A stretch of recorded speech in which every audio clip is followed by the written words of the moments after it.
I want you to imagine, for just a moment, that you are the CEO of a multinational conglomerate. But, like, not just any company. You are running a corporation that has absolutely dominated the global market for, well, 600 That's a years. pretty serious legacy to uphold. Right. You've got this sprawling, magnificent headquarters, millions of employees, and a brand identity that is, for all intents and purposes, practically our religion. I can picture it. But then, almost overnight, you wake up to a terrifying reality. Your biggest competitors haven't just, created a slightly better product. Right. They have invented entirely new forms of technology. Like, they've built completely new systems of economics, and they've mastered entirely new methods of hostile takeover. Oh, wow. So you're just totally blindsided. Completely. Your legacy systems are failing, your internal departments are actively revolting against you, and your revenue is just in free fall. Yeah, that is a total nightmare scenario. Exactly. So if you're sitting in that CEO chair listening to this right now, what do you do? I mean, how do you adapt? That is the ultimate question, isn't it? It really is. How do you completely rewire a 6th-century-old behemoth from the inside out without losing the very soul, like the core identity of what made you great in the first place? It's basically the ultimate innovator's dilemma, but played out on a geopolitical stage where the stakes aren't just market share. The Yeah. stakes are the lives of millions of people. Yeah. You're trying to rebuild the ship while you're actively sailing through a hurricane.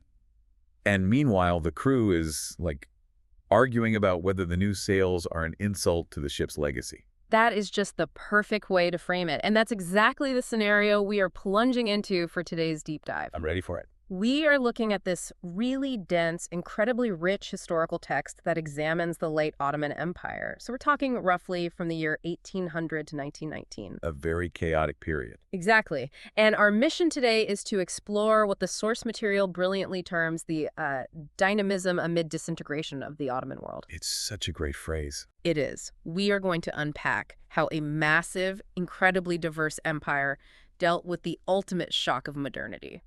I mean, they were staring down the barrel of European imperialism on the outside and the explosive pressure of separatist nationalism on the inside.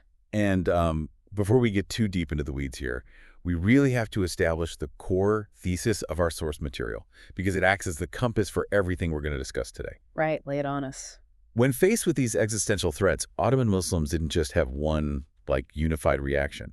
They actually generated two great parallel currents of change. Okay, let's unpack this. What were these two currents? So on one side, you had a powerful push for rapid, highly disruptive, Western-facing modernization. A kind of rip the Band-Aid off approach. Exactly. The mindset was basically, if we want to survive the Europeans, we have to adopt European methods, European laws, and European military tactics immediately. And they didn't really care about the cultural costs. Right, just survive at all costs. Right. And the second current? On the other side, you had a current that favored a more accommodative, Islamically committed advance. Okay, so a bit more conservative? Yes, but it's important to note, this group also wanted to modernize. They weren't anti-technology at all, but they demanded that this modernization be anchored firmly in traditional Islamic values. So they believed you couldn't save the empire by destroying its soul, basically. Exactly that. And these two currents didn't just clash. They intertwined, they reacted to each other, they fueled each other. They really form a dialectic that shapes our entire conversation today.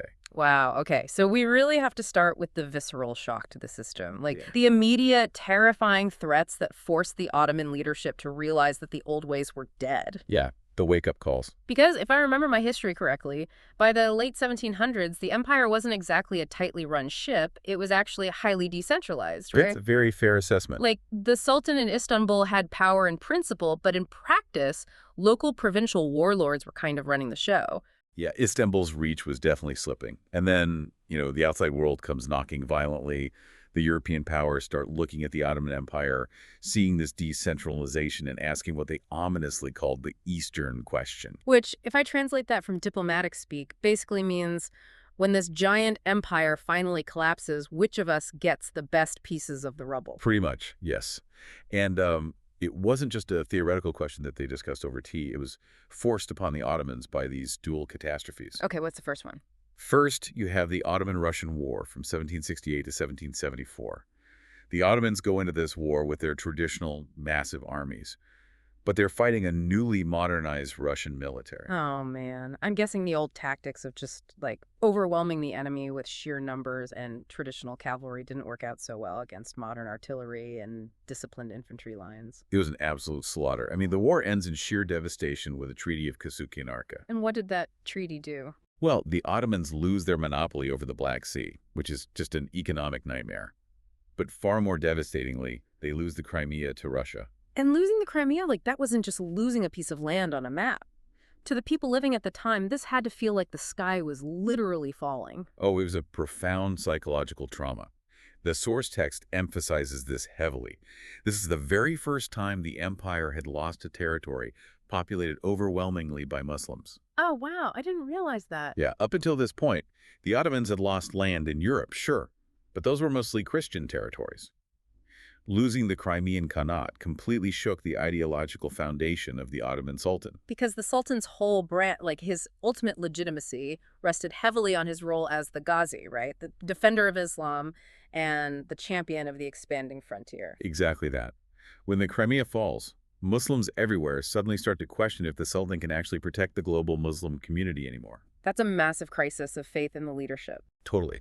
Ottoman statesmen suddenly realized the European menace wasn't just, pecking at distant, unimportant borders. It was a dagger pointed directly at the heart of the Islamic world. And as if a devastating loss to Russia wasn't enough of a wake-up call, along comes Napoleon Bonaparte. Yep, 1798. It's 1798, and Napoleon just decides he wants to choke off British trade routes to India, so he just casually invades Egypt. As one does. And, the French invasion of Egypt was shorter-lived than the Russian aggression, but the mechanism of its impact was incredibly destabilizing. How so? Well, Napoleon didn't just bring soldiers. He brought scientists, modern administration, printing presses. He basically introduced new European military techniques right into an Ottoman core province. So he brought the virus of modernity right into their backyard. Exactly. And when the British and Ottomans finally forced the French out a few years later, Napoleon leaves behind this massive power vacuum. Which is never good. No.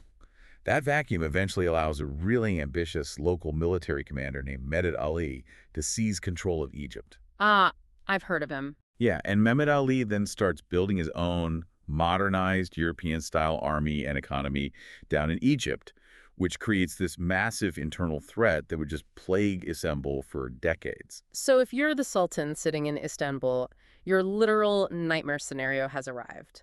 The empire is getting hammered by Russia on the outside, and it's fracturing from warlords like Mehmed Ali on the inside. It's completely overwhelming. I want to try to visualize just how fragile the central government was at this moment. The empire is huge, stretching across 3 continents.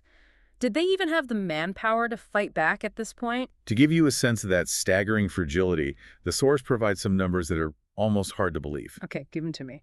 During another war with Russia, this one stretching from 1828 to 1829, Sultan Mahmud II, the ruler of this vast globe-spanning empire, could only manage to field an army of 15,000 regular troops. Wait, 15,000? That's like the size of a modern university campus against the entire Russian war machine. Yeah. He was facing over 150,000 advancing Russians. It was a 10-to-1 disadvantage. That is deeply terrifying. What about the government itself? I mean, if the army is that small, who is actually running the country? The administrative fragility was just as bad, honestly. The text notes that the scribal elite, the actual educated bureaucrats running the day-to-day administration, collecting the taxes, writing the laws for this entire global empire, numbered only about 1,500 to 2,000 people. 2,000 people? Are you kidding? No, that was the entire central bureaucracy. I know mid-sized software companies today with more administrative staff in their HR department than the Ottoman Empire had to run a territory spanning from the Balkans to the Persian Gulf. It's mind-boggling. It really is.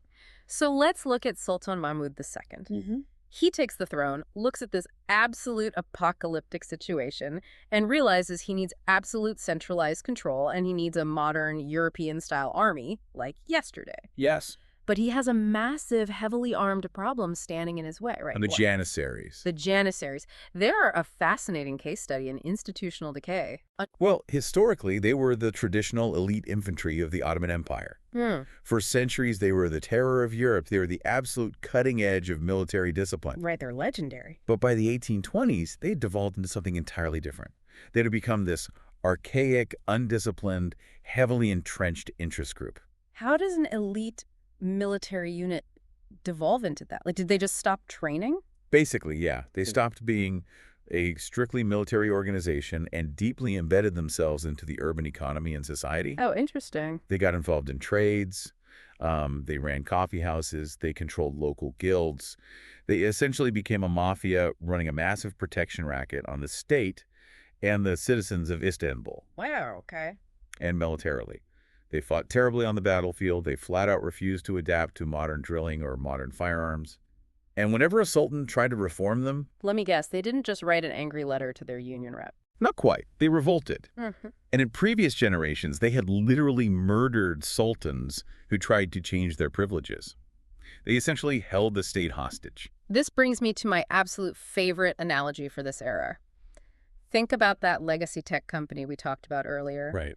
The CEO realizes his core engineering team, like the people who built the company's first successful product 200 years ago, are completely obsolete. Yeah. They refuse to learn new coding languages, they demand massive salaries, they spend all day hanging out in the cafeteria, and they actively sabotage any new hires who try to update the software. It's a perfect parallel. Right.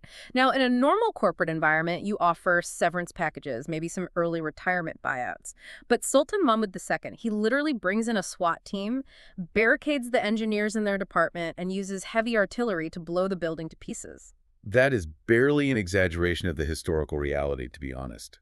The text describes the brutal event of 1826, which the Ottomans, with this incredible dark irony, officially named the Auspicious Incident. Auspicious, meaning favorable or lucky. That is some top-tier historical spin right there. It really is. How did Mahmud actually pull this off without getting murdered like his predecessors? Well, he was a master of patience and political maneuvering. Mahmud II had been quietly planning for this exact moment for years. He didn't just announce a reform out of nowhere. Oh, so he laid the groundwork. Exactly. First, he slowly and secretly built up a new, modern artillery corps that was loyal only to him.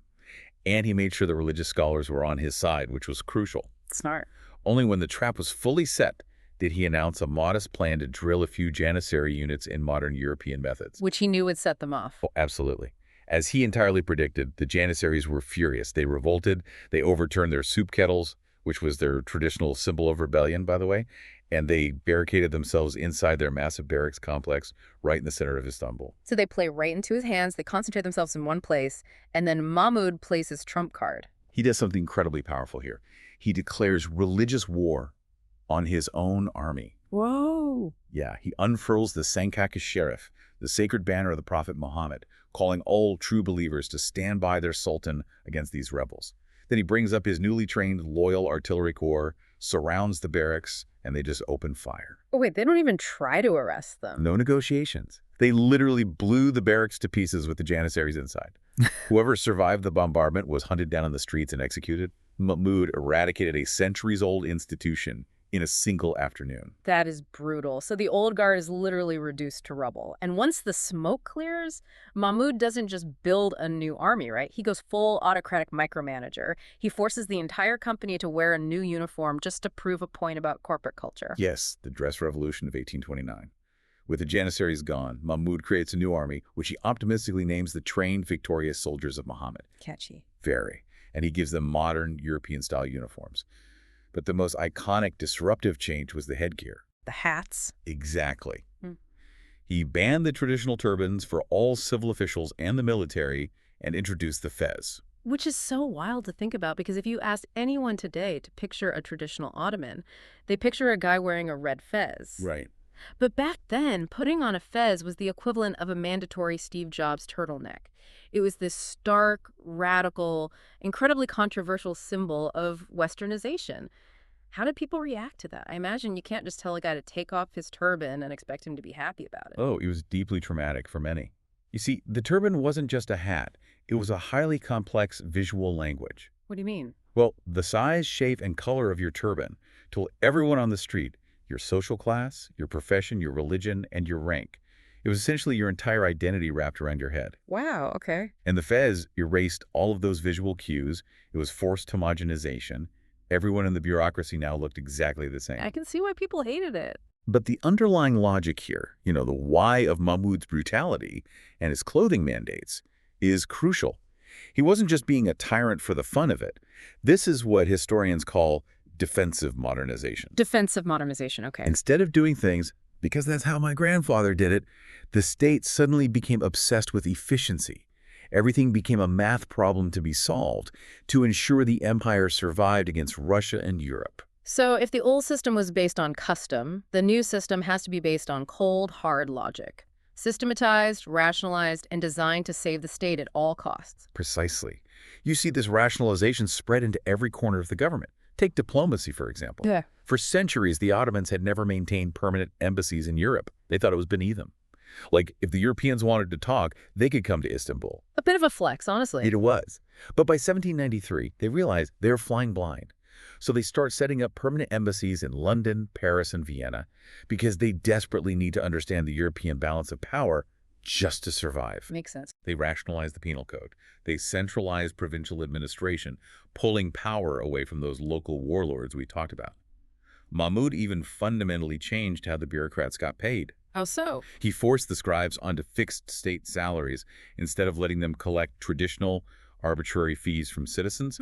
He was basically trying to engineer a modern, predictable civil service by sheer force of will. But here's the massive elephant in the room. You can't fight defensive wars against Russia, or build a brand new army from scratch, or pay thousands of new civil servants fixed salaries without cold, hard cash. No, you cannot. And from what I understand, the Ottoman economy at this time is basically in free fall. It was a protracted, agonizing economic crisis. And to understand the mechanism of this collapse, we really have to look at the traditional Ottoman economic mindset, which was fundamentally different from the aggressive expansionist capitalism developing in Western Europe. Okay. The text highlights two core principles that drove Ottoman economic policy for centuries: provisionism and fiscalism. Okay, let's break those down. I'm guessing provisionism has something to do with providing for the people. You're on the right track.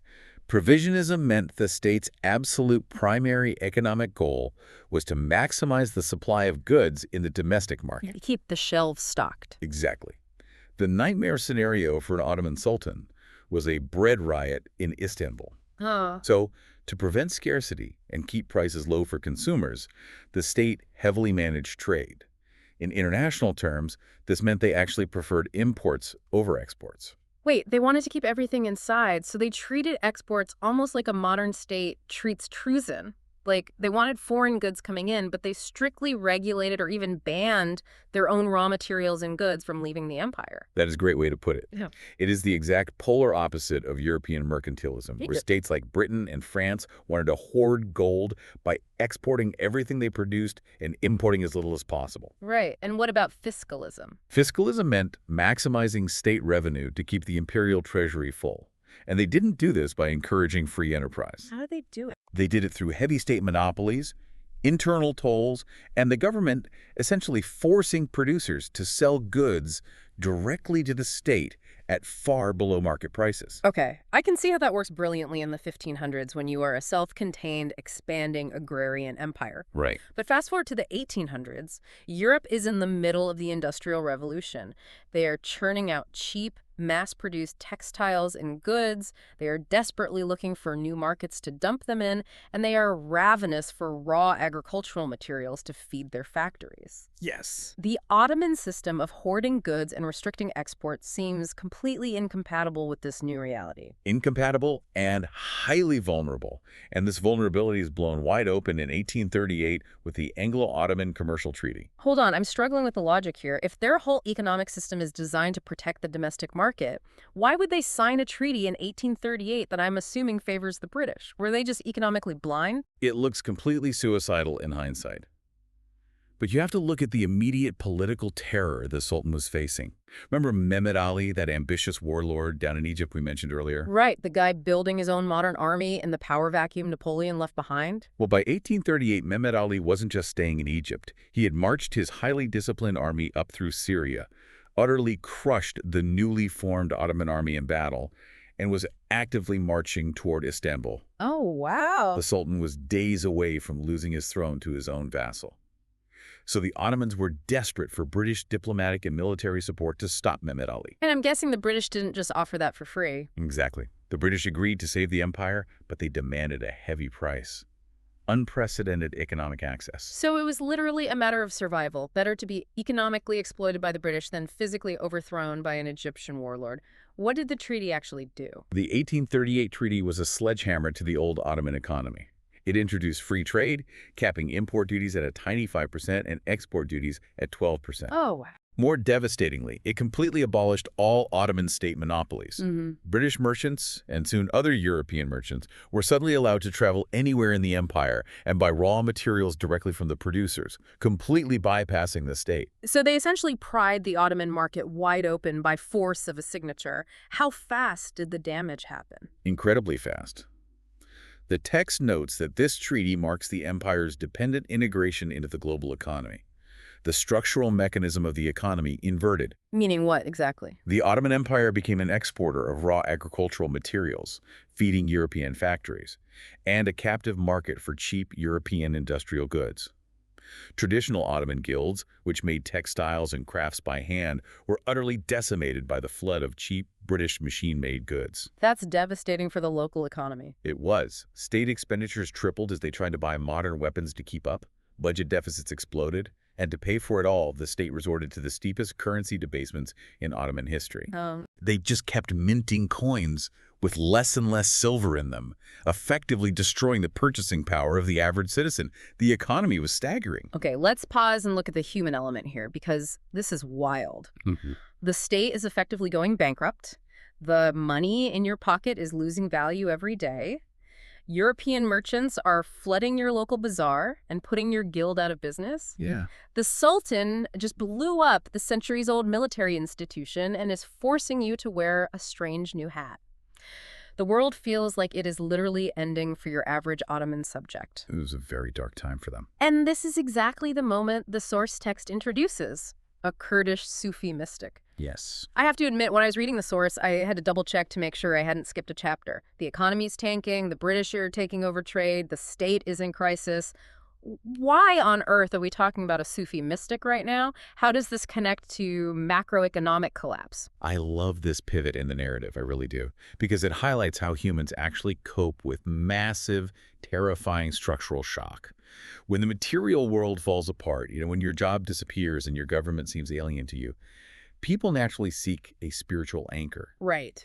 And what is truly remarkable here is that while the central elites in Istanbul were obsessively westernizing and rationalizing the government, this mystic, Mevlana Khalid, sparked the greatest, most profound Islamic awakening of the entire late Ottoman era. Okay, so who was Mevlana Khalid, and how did he build a mass movement in the middle of this chaos?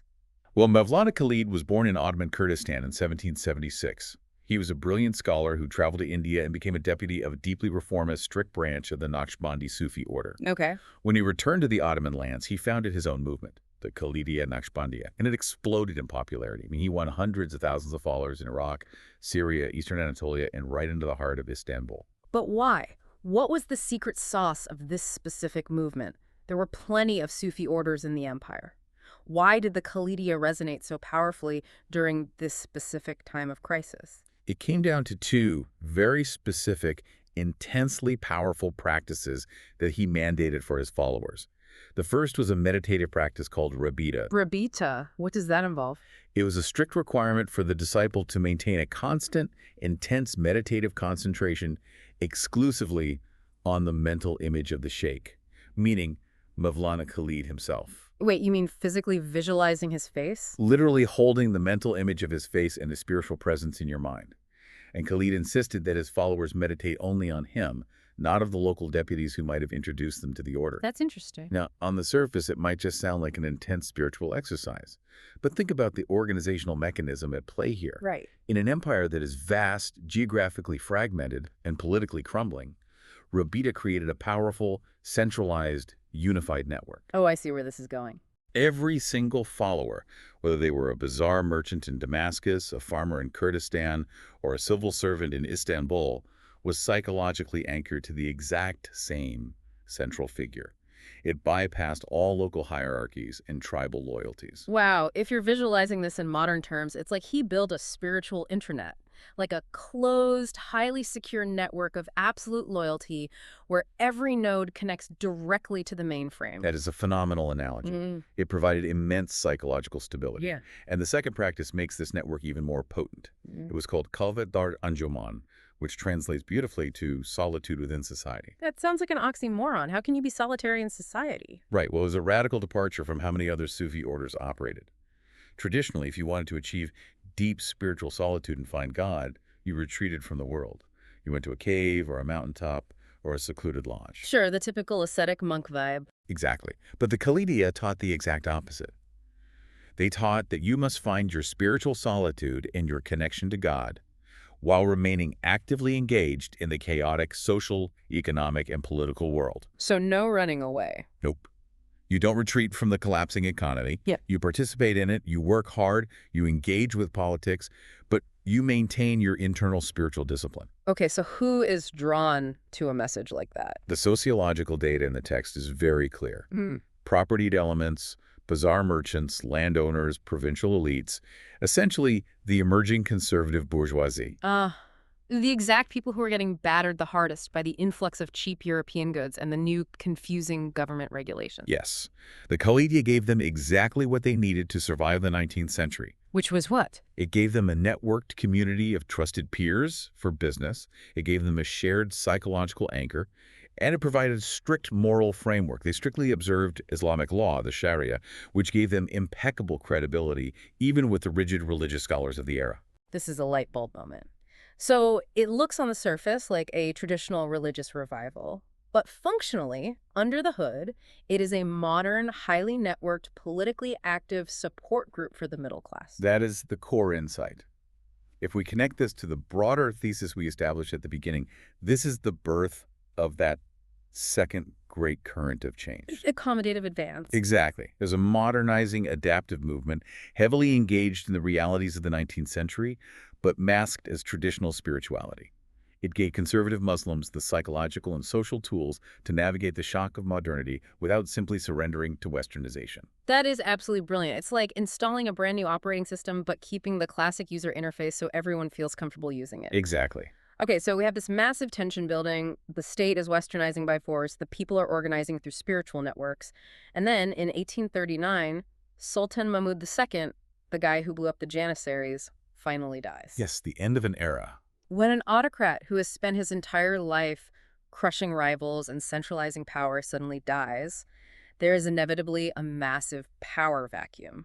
Who steps into the void? The very civil servants that Mahmud himself created. We move into a highly distinct period known as the Tanzimat era, which lasts from 1839 until 1876. Tanzimat, what does that mean? Tanzimat literally means reorganization. During this time, power actively shifts away from the Sultan's palace and moves directly down the hill into a complex of buildings known as the Sublime Porte. The Sublime Porte, what exactly was that? It was the headquarters of the civil bureaucracy, the offices of the Grand Vizier and the Foreign Minister. So we are moving from the battlefield to the boardroom. Very much so. The generals are out, the accountants and diplomats are in. Paperwork becomes the new weapon of empire. That is exactly what happens. No sultan during this specific 40-year period had the force of character or the political capital to dominate the government. So the diplomats and the high-ranking bureaucrats took the wheel. These were men like Mustafa Reşid Pasha, who had served for years as ambassadors in London and Paris. They spoke French. They had seen European governance up close. And what did they want to do? They fundamentally believed that the only way to save the empire from being swallowed by Europe or torn apart by internal ethnic nationalists was to structurally reform the Ottoman state according to European, particularly British-style liberal principles. And they don't do this quietly, right? They try to fundamentally rewrite the social contract of the empire through a series of massive sweeping decrees. Let's look at the mechanics of these decrees because they are fascinating. They are. The foundational act of this era is the Gülenin Decree, issued in 1839. On paper, it promised vital structural reforms to taxation and military conscription. Okay. But philosophically, its most important clause was a promise to guarantee the life, honor, and property of all subjects in the empire. Which sounds incredibly modern and liberal, like something straight out of the Enlightenment. It was heavily echoing British liberalism, but the bureaucrats were clever. They wrapped these new liberal concepts in traditional Islamic terminology to make it palatable to the conservative masses. Oh, that's smart. They framed it as a return to the pure justice of the early empire. However, the Gulfane Decree noticeably avoided explicitly stating that everyone was legally equal. Ah, because under traditional Islamic law, the Sharia, which had governed the empire for centuries, Muslims and non-Muslims are expressly not equal in their legal and social standing, right? Correct. The traditional system was inherently hierarchical. Muslims were the ruling class, with distinct privileges and duties, primarily military service. And non-Muslims. Non-Muslims, Christians and Jews, were protected subjects who paid a specific poll tax and were generally left to govern their own internal communal affairs, but they were legally subordinate. To declare absolute equality would be to overturn centuries of religious and social law. But the bureaucrats don't get to keep dodging the equality question forever, do they? No, because the geopolitical pressure keeps mounting. We fast forward to 1856, the end of the Crimean War. Right. The Ottomans had just fought another grueling war against Russia, but this time they only survived because they had massive military backing from British and French troops. So they owe them. Big time. When the war ends, the European powers essentially demand more aggressive liberal reforms as the price for their continued support.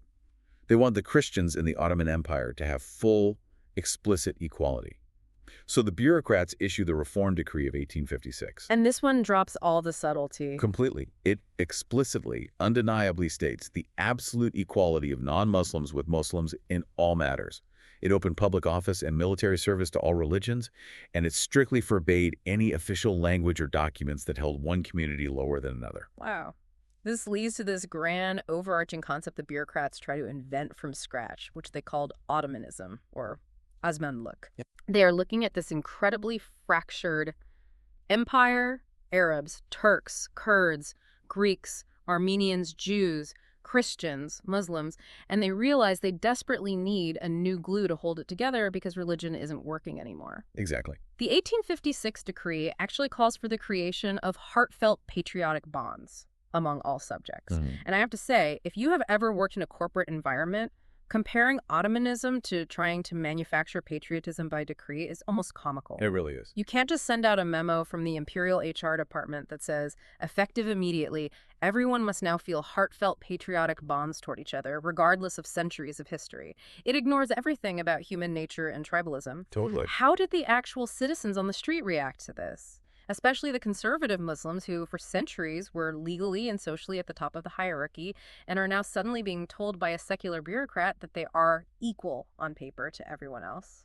It went over like a lead balloon. Yeah. I mean, it caused immense visceral friction at every level of society. The text details how these concessions to non-Muslims deeply, fundamentally offended conservative Muslims. I can imagine. The Sharia had assigned them a superior guardian position. That was the natural, divinely ordained order of their world. To have unelected, French-speaking bureaucrats strip that status away, seemingly just to please foreign European powers, generated massive resentment. And on the flip side, did it actually achieve its goal? Like, did it stop the various non-Muslim groups from wanting their own independent countries? It failed entirely in that regard. It was meant to be an antidote to the separatist nationalism boiling up in places like the Balkans, but it didn't quench those fires. What did it do? In fact, in many places, it just poured gasoline on old communal differences by politicizing them in new ways. Take the region of Mount Lebanon, for example. Oh. For generations, complex, localized networks of patronage and tradition had bridged religious differences between different sects. But when the new reforms were introduced, dismantling the old hierarchies, combined with European missionaries aggressively championing different Christian sects, the entire social fabric unraveled. Oh, that's awful. It led to incredibly tragic, bloody sectarian violence between Christians and Druze in the 1840s and again in 1860. It's a classic unintended consequence. The attempt to artificially engineer top-down equality actually dismantled the fragile organic systems that kept the peace, laying the groundwork for deeper tribal violence. Exactly. And beyond the social resentment, there was a massive structural economic disparity hidden inside these equality laws. Yeah. Wasn't there? Something regarding the military draft that basically ruined the Muslim middle class. This is perhaps the most crucial and tragic mechanism of the Tanzimat era. The bureaucrats vastly expanded the size and reach of the government, especially the modern military, which needed huge amounts of manpower. The new laws made military conscription obligatory for everyone, theoretically making good on the promise of equality. But they included a critical loophole. The government was broke, so they decreed that non-Muslims could pay a special substitution fee, known as the bedel, to legally exempt themselves from military service. Because the state desperately needed the cash injection more than they needed reluctant Christian soldiers. But let's follow the logic of this. Let's play this out over a generation. Paint a picture for me of two neighboring families, one Muslim, one Christian, over a 20-year period under this new law. It's a devastating comparison. Okay. Let's say both families are farmers or small merchants. The Muslim family has 3 sons. Because they cannot pay the exemption, those sons are drafted. Okay. And the Talmud points out that during this era, a Muslim man could be on the hook for up to 18 years of varied military service. 18 years. Yes. Between the active regular army, the reserve forces, and the home guard, the state essentially owned their entire youth. They are sent to fight grueling, disease-ridden counterinsurgency wars in the mountains of Yemen or the brutal winters of the Balkans. Many die. And if they don't? Those who survive return home a decade later, often injured, having lost their most productive economic years. Meanwhile, the Christian family next door. The Christian family pools their resources, pays the Biddle tax, and their 3 sons stay home. Wow. They spend the next 18 years working the farm, expanding the family business, learning trades, and accumulating capital. So it's just a compounding advantage. Over the decades, this mechanism, which was designed as a practical financial compromise, functionally hollowed out the Muslim agrarian and artisan economy while enriching the non-Muslim merchant class. The prosperity gap widened significantly. So to the Muslim majority, the state's grand attempt at equality in practice felt like severe structural discrimination against its core demographic. Exactly how they felt. So government decrees clearly couldn't magically make people feel Ottoman. They couldn't force a shared identity, and they were actively making the economic divide worse. But since nature abhors a vacuum, if the laws fail to create a national identity, a new group steps up to try and build that identity through culture. We are moving into the era of print capitalism.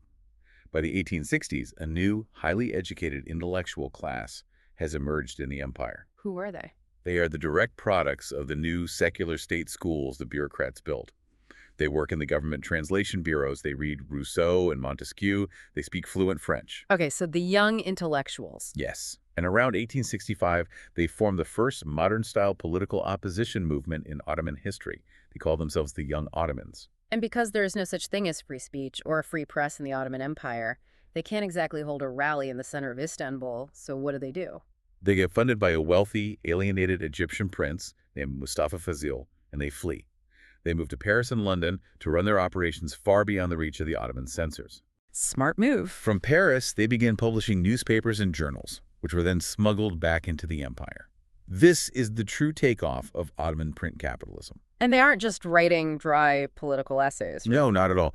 They are aggressively utilizing new, imported European literary forms, specifically novels and stage plays, to create a new arena for bourgeois self-consciousness.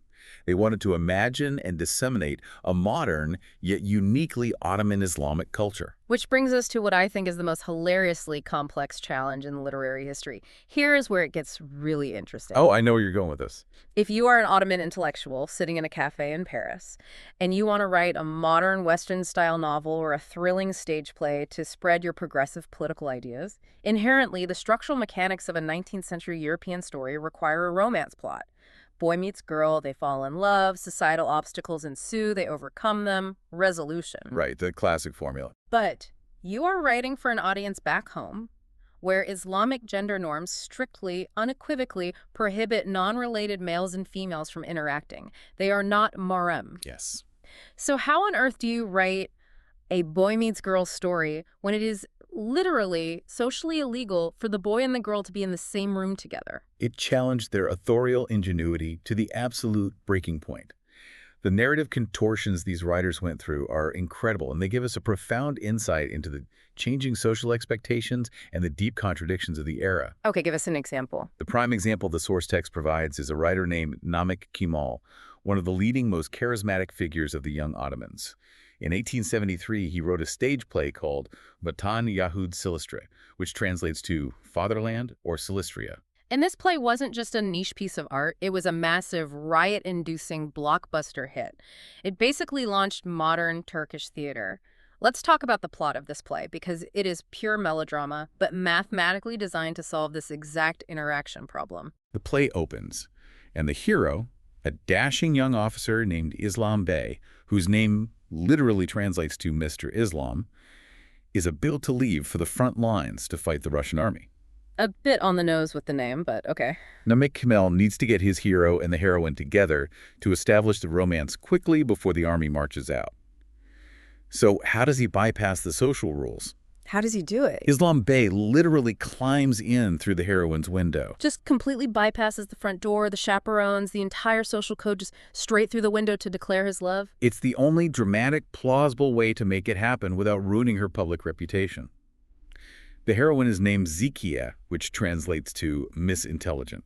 Nice. When he declares he is leaving, she is confused at first because she doesn't understand his passionate love for the abstract political concept of the fatherland. She only understands her personal love for him. Which the text notes is a bit of a condescending dig at women's political awareness at the time, right?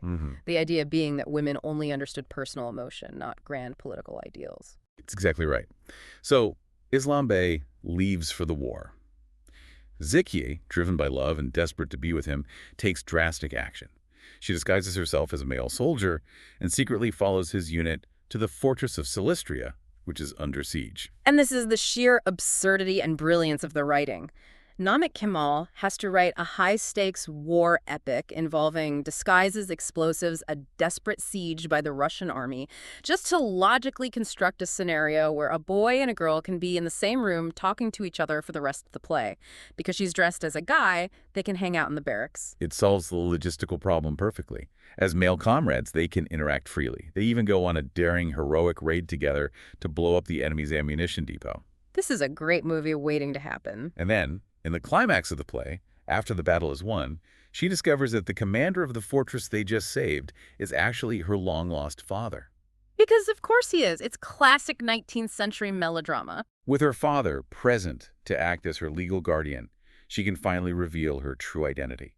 She emerges from her male disguise and instantly resumes traditional, modest Islamic dress. How convenient. She is reunited with her father, who then gives her hand in marriage to Islam Bey, and the entire cast celebrates their victory over the Russians and wishes long life to the Sultan. It is so incredibly tidy. Every societal rule is broken in secret, but completely restored by the curtain drop.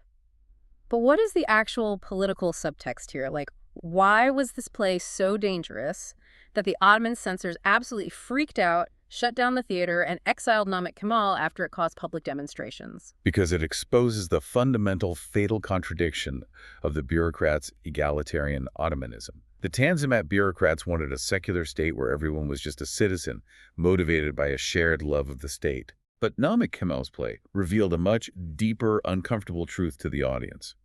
The only way to actually motivate the Muslim masses to fight, suffer, and die for the empire was to appeal directly to their religious zeal.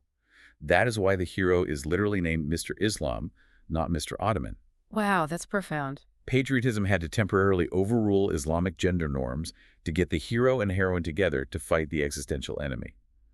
But the very second the battle is won, the progressive, egalitarian facade drops entirely, and traditional conservative gender norms are immediately and firmly restored. So the state desperately wanted secular patriotism, but it relied entirely on religious zeal for its physical survival. Yes, the censors realized the play exposed the fact that secular Ottomanism was a fragile, unworkable illusion. And that illusion was about to be shattered completely, because the cultural experiments of the intellectuals and the constitutional dreams of the bureaucrats are about to crash headfirst into the brutal, undeniable reality of state bankruptcy. Yes, the reckoning. We're moving from the idealistic era of the Tanzimat into the dark, paranoid era of one of history's most fascinating and complex autocrats, Sultan Abdulrahman II. The transition between these eras is incredibly brutal.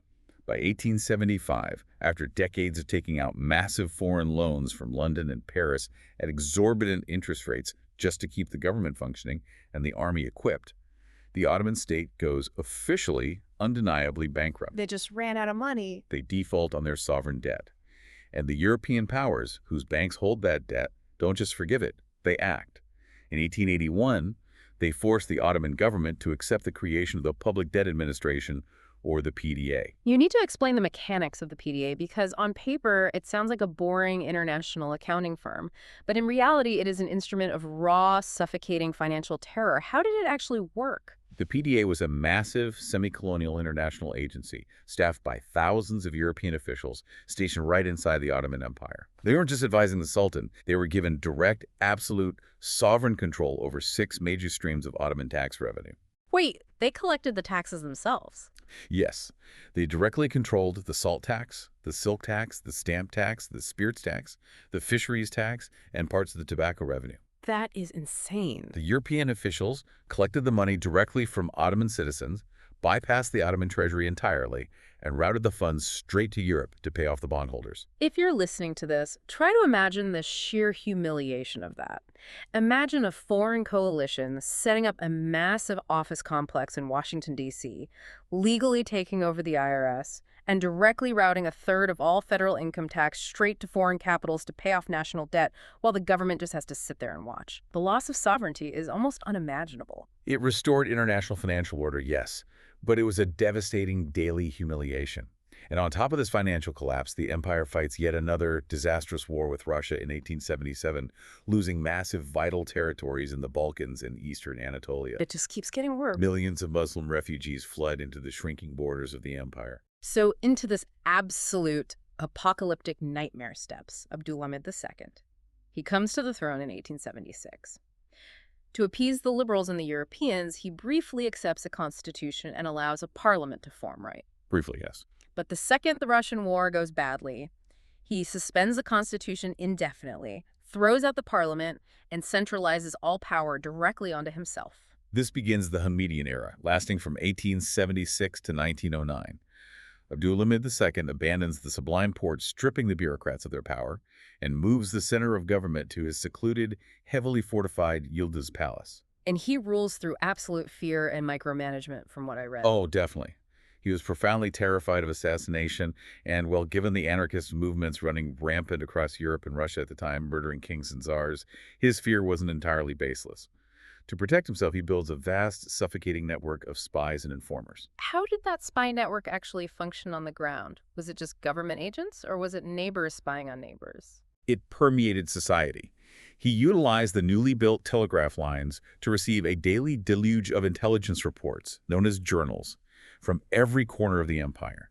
People were encouraged to inform on officials, officials informed on citizens. The total surveillance state. Censorship of the press became incredibly severe. There were certain words like constitution, dynamite, or even freedom were banned from print. Banning the word freedom, that's bleak. He was so terrified of leaving the secure walls of his palace that he utilized a massive state-of-the-art collection of photographs just to see the empire he ruled. Really? Yeah, he had photographers take pictures of new schools, hospitals, and military parades so he could visually inspect his realm without ever stepping outside. Okay, but here's the central paradox of Abdulhamid II that I am really struggling to wrap my head around.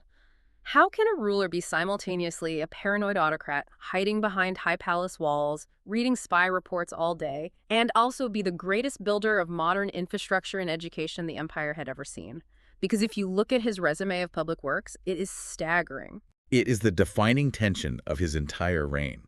Despite the state bankruptcy, despite the PDA siphoning off taxes, he fundamentally, physically transformed the geography of the empire. How did he do it? He expanded the telegraph lines by more than double, allowing instantaneous communication across vast distances, which of course helped his spy network, but also modernized commerce. Right. He blanketed the empire in new, uniform administrative offices, garrisons, clock towers, and state schools. The railways finally arrived in force during his reign, connecting Istanbul to the European lines and pushing deep into the Anatolian heartland. And his absolute crowning achievement, the one that caught the attention of the whole world, was the Hijaz Railway. Let's talk about the mechanism of how he built that, because it's brilliant. The Hijaz Railway was designed to run from Damascus down through the desert to Medina, the holy city in Arabia. What makes it unique in the history of infrastructure is how it was funded. Right, because usually they'd use European money. Exactly. Most railways in the Ottoman Empire were built with foreign European capital, which meant granting the Europeans long-term concessions and losing even more economic sovereignty. But Abdulhamid framed the Hijaz Railway as a sacred pan-Islamic project. And how did he pay for it? It was uniquely crowdfunded by millions of small donations from Muslims all over the globe, from India, from Egypt, from Russia. It was an infrastructural manifestation of global Islamic solidarity. That is amazing. It really was. And the practical result was astonishing.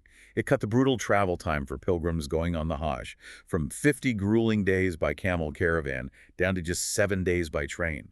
It was a masterstroke of modernizing technology, serving traditional religious duty. It really is a masterclass in modernization, but we have to look at the dark side of this era, which is incredibly grim. The politicization of identity that started back with those Tanzimat decrees reaches an absolute boiling point during his reign, particularly in eastern Anatolia in the 1890s with the Armenian crises. Yes, this is a deeply tragic, highly complex cycle of violence. If we follow the source text closely, we have to look at the specific friction points impartially to understand how it unraveled. Let's lay out those friction points. Eastern Anatolia was historically a site of complex religious coexistence and economic symbiosis. But several massive factors destabilized it all at once. First, the border changes after that disastrous Russian War of 1877 left a lot of bad blood and flooded the area with traumatized, dispossessed Muslim refugees from the Caucasus. So you have a sudden influx of refugees into an already tense area. Second, there was a fundamental, escalating economic and social conflict over land and resources between settled Armenian peasant farmers and nomadic Kurdish tribes. Okay, so a classic settler versus nomad conflict. And adding fuel to that local fire, you have the geopolitical element. Radical Armenian nationalist groups, operating largely out of the Russian Caucasus, began actively agitating for an independent state, even though the demographics show Armenians didn't constitute an absolute majority in any single province.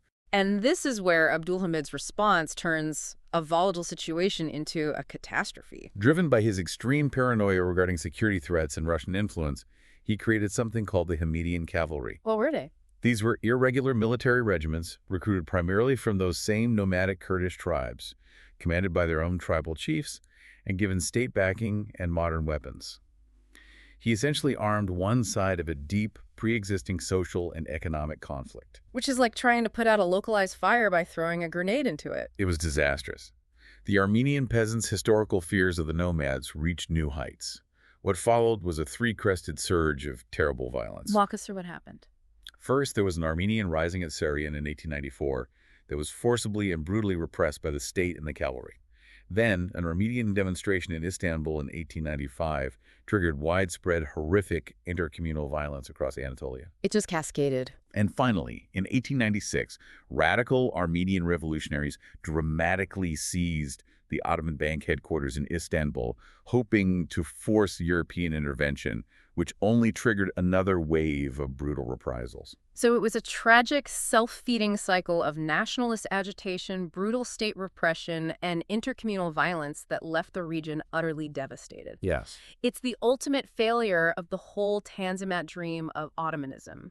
You can build all the telegraphs and railways you want, but if the underlying social fabric is tearing apart, the modern technology just transmits the panic and the violence faster. That's a very good point. If we connect this back to Abdulhamid's philosophy of ruling, what is the fatal flaw in his approach? Because he clearly thought he was saving the empire. The fatal tension of the Hamidian era is the conflict between reason and will. Reason and will. Tell me more. Abdulhamid used all the tools of modern reason, the trains, the telegraphs, the modern statistics, the censuses, the state schools, purely as instruments to extend his personal autocratic will. He didn't want a modern state. He just wanted better tools for himself. Exactly. He didn't want a rule of law. He wanted a longer reach. He pushed massive educational reforms, opening military academies, medical schools, and civil service schools everywhere, because he desperately needed highly competent officers and bureaucrats to execute his orders and run his modern state. But here is where his control freaks out. You can't teach a generation of young men advanced physics, modern engineering, European languages, and complex administration, and then expect them to never read a book on political philosophy. You can't teach them the scientific method and then expect them to blindly accept the absolute, unquestionable rule of a paranoid guy hiding in a palace. That is precisely his fatal error. He accidentally, systematically educated a massive new generation of elites. He immersed them in modern science, efficiency, and logic, And in doing so, he taught them to think critically for themselves. And that backfired on him. Oh, completely. And once they learned to think critically, they looked at their paranoid, isolated sultan, they looked at the crumbling borders and the economic humiliation of the PDA, and they turned against him. They realized the autocrat was the obstacle to survival. Which brings us to the final act of our deep dive. Section 6, the modern family and the Young Turk Revolution. Because while Abdulhamid is up in his palace micromanaging the telegraph lines and reading spy reports, the actual people of the empire, the millions of citizens, are changing fundamentally from the bottom up. And it starts not in the military barracks, but in their very own homes. The demographic data from this period is truly revelatory.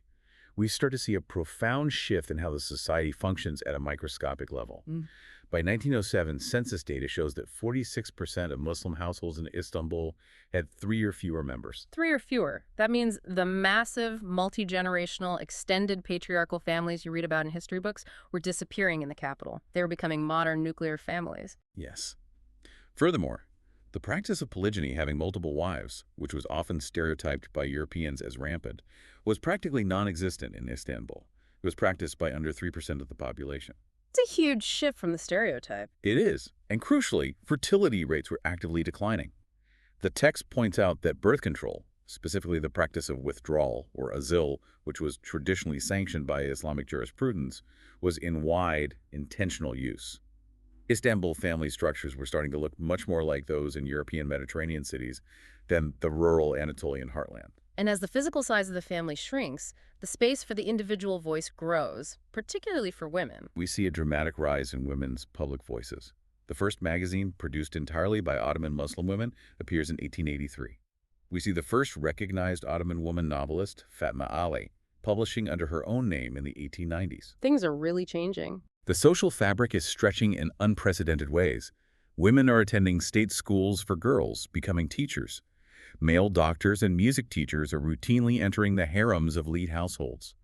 Trams and ferry boats are operating in Istanbul, making strict traditional gender segregation nearly impossible to maintain in a bustling, crowded, modern city. And the popular literature of the time perfectly reflects this intense social tension of trying to be modern while remaining culturally grounded. The text highlights a fascinating novel from 1890 by a writer named Ahmed Midhat called Mushahirat. Yes, Ahmed Midhat. Let's talk about this book because it contrasts so perfectly with that Namik Kemal play from 20 years earlier, where the girl had to dress as a soldier just to talk to a boy. Ahmed Midhat was a conservative modernist. He didn't want a revolution. He wanted to show a utopian vision of how Ottoman modernity could work harmoniously. Okay, so what's the plot? In his novel, the hero, Refet, is a young, dynamic Muslim entrepreneur. But the most interesting characters are the 2 leading females, Saranis and Agafni, who are both Armenian. They are educated, highly independent, and financially self-sufficient qualities that young Muslim women at the time were largely denied by custom. So once again, we hit the boy meets girl problem. The author wants to show a modern, capable woman, so he makes her Armenian because it's socially acceptable for her to be out in public. But how does the Muslim hero ultimately marry the independent, modern woman? The plot maneuvers Saranis into proving her absolute worth as a private teacher. Refet, the Muslim hero, falls in love with a respectable, high-achieving public persona. He admires her modernity. Right. But here is the deeply conservative twist that Ahmed Midhat relies on. Before they can marry, it is suddenly revealed that her biological father was actually Tunisian Muslim, and Saranis willingly converts to Islam. Ah, so it's not an interfaith multicultural marriage after all. It's a bait and switch. It is a calculated compromise. Even though Islamic law technically permits a Muslim man to marry a Christian woman without her converting, for the novel's conservative Muslim audience, her conversion was socially necessary. It erased the primary barrier of anxiety. That makes sense for the time. When she converts and marries him, it successfully unites the new modern man and the new capable woman. But it traps that modernity strictly within a reassuring conservative Islamic framework. It was a victory for modernity, showing that a woman could have a public active role, but it reassured the nervous audience that their core traditional identity wouldn't be lost in the process. Okay, so let me put my analytical hat on here for a second. What does this all mean politically? We have a shrinking family unit, rising literacy rates, women finding a public voice, and a conservative middle class avidly reading novels about entrepreneurs and modern marriage. What is the geopolitical result of all this social change? The result is the creation of a deeply self-aware, highly active, networked middle class. You have a society that has matured. And a mature society is no longer willing to be treated as passive infant subjects by an absolute paranoid monarch hiding behind the walls of his palace. The societal pressure cooker has reached its maximum limit. And the lid finally blows off with the Young Turks. The Young Turks, organized primarily around a secret organization known as the Committee of Union and Progress, or the CUP. Who are they exactly? These are exactly the highly educated elites that Abdulhamid accidentally created. The junior military officers, the postal telegraph clerks, the state doctors, the bureaucrats. And they are deeply inspired by massive global events happening around them. Like what? Well, the 1905 Russian Revolution showed them that even the most deeply entrenched autocrat could be challenged by an organized uprising. And perhaps more importantly, the Meiji Restoration in Japan showed them that an Eastern nation could adopt a constitution, rapidly modernize its technology and military, and actually defeat a massive European power, which Japan stunningly did to Russia in 1905. But the CUP officers aren't just a fringe group of angry university students reading pamphlets in a basement, right? If they were, the Sultan's spies would have crushed them. They managed to do something remarkable. They managed to merge their radical secret movement with the broader conservative middle class we've been talking about. How did they forge that alliance? This is the true genius of their revolution. In 1906 and 1907, there are widespread organic tax revolts across the Anatolian heartland. These revolts aren't led by young radicals. They're led by local conservative notables, the propertied men, the religious leaders, the merchants who are furious at the state's crippling inefficiency and endless tax demands. Okay, so you have two angry groups. The radical, largely secular-leaning junior officers of the CUP recognize an opportunity. They realize they share a common enemy with these deeply conservative religious elements, the autocracy of Abdulhamid II. The young officers provide the covert organization and the military threat, while the conservative notables provide the mass popular backing and the religious legitimacy. The interests of the radicals and the conservatives perfectly converge. Politics makes strange bedfellows. And this alliance finally kicks off the revolution in the summer of 1908. It starts in Macedonia. Junior Ottoman military commanders, members of the CUP, take their troops and flee into the rugged hills in open rebellion. The threat of foreign European intervention in the Balkans is looming yet again. The tension is peaking. The CUP utilizes the very telegraph lines Abdulhamid built to coordinate strikes and send ultimatums to the palace. They force the Sultan's hand. Facing a massive mutiny of his own modernized army, in July 1908, Abdulhamid II yields. He is forced to reinstate the suspended 1876 constitution and recall the parliament. The Young Turk Revolution has succeeded. But they are a very specific, almost paradoxical kind of revolutionary, aren't they? They don't drag the Sultan to the guillotine like the French did. They don't want to tear down the state. They want to save it from itself. The text acutely labels them conservative revolutionaries. They desperately wanted to preserve the empire and even the institution of the Sultanate, but they demanded it be run through radical, modern constitutional means. Right. They wanted a new system, not a dead empire. And in doing so, they introduced a political dynamic that is utterly crucial to understand because it outlives the empire. When the CUP won, they didn't immediately step into the light and take full direct control of the parliament. Instead, from 1908 to roughly 1913, they acted as a secret external shadow guardian over the elected government. Like a deep state, a puppet master pulling the strings of the parliament. Exactly that mechanism. They deeply distrusted the messy, unpredictable nature of democratic politics. They believed that a parliament was too weak and fragmented to save the empire on its own. What did they think the state needed? They believed the state needed an external, highly organized, powerful faction, specifically an alliance of elite military officers and civil bureaucrats, to constantly monitor the politicians and protect the state from collapse. This concept, the idea of the military and the secular civil elite acting as the ultimate, unquestionable guardians of the state, intervening whenever they feel the politicians are failing, is a template that would fundamentally shape Turkish politics for the entire 20th century. Okay, let's pull all of this together. We spent this deep dive watching a colossal empire desperately trying to outrun its own collapse. We watched Sultan Mahmud II bring in artillery to blow up his own archaic army just so he could build a new one, and then force his entire bureaucracy into fezzes to break their ties to the Yeah, past. extreme measures. We watched idealistic bureaucrats try to rewrite the laws of societal gravity by declaring everyone perfectly equal on paper, only to realize that doing so accidentally destroyed the agrarian economy for Muslims while enriching the Christian merchants. Unintended consequences at their finest. We saw the rise of networked Sufi mystics providing psychological life rafts for a battered middle class. We saw writers tying themselves into narrative knots just to get a boy and a girl into the same room. And we watched a paranoid autocrat build a massive crowd-funded railway while hiding from his own shadow, accidentally educating the very generation of officers who would eventually overthrow him. It's an incredible story. It was a constant, exhausting, deeply human push and pull between disruptive, rapid modernization on one side and a deeply rooted, protective, religiously committed conservatism on the other. It is the ultimate case study of how traditional societies navigate the immense trauma of the modern world. You can't just adopt the technology of the West, the trains, the telegraphs, the weapons, and expect your culture to remain static. The technology carries the virus of social disruption with it. And that brings us to our final thought, something for you, the listener, to mull over as we sign off today. Think back to that 1856 reform decree we discussed in the middle of our deep dive. Right, the one mandating equality. The Tanzimat bureaucrats tried to mandate absolute equality and create heartfelt patriotic bonds across deeply divided, historically distinct religious and ethnic communities.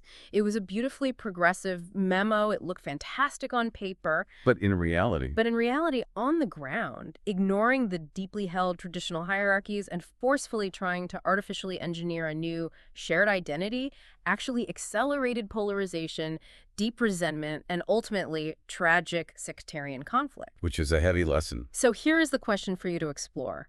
In our modern era of hyperglobalization, when governments or massive multinational tech corporations try to artificially engineer a top-down shared identity or force universal community guidelines onto incredibly diverse, polarized groups of people, are they actually fostering true unity?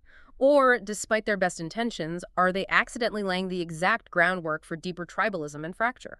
It is a profound dilemma that the Ottomans never managed to solve, and one that we, in our modern world, are clearly still struggling to answer. Thank you for joining us on this deep dive.